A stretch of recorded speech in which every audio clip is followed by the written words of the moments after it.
šodien mēs braucam apciemot manu koledžu, vietu, kur ražo policistus, labus policistus. Un jāatzīst, ka man tāds patīkams satraukums, jo savējos vienmēr koledžā sagaida ar mīlestību, un katrs policists šeit jūtas kā mājās.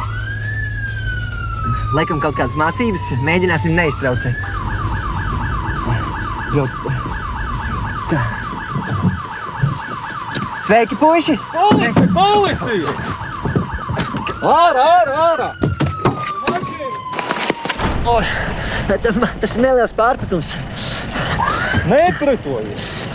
Šeit jūs redzat, cik profesionāli ir koledžas audzēkņi. Labi, man liekas, ka... Paga, tas Tirsa? Jā. Oskara? Oi, piedod.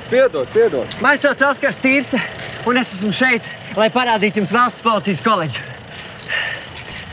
Labs darbs. Ejam!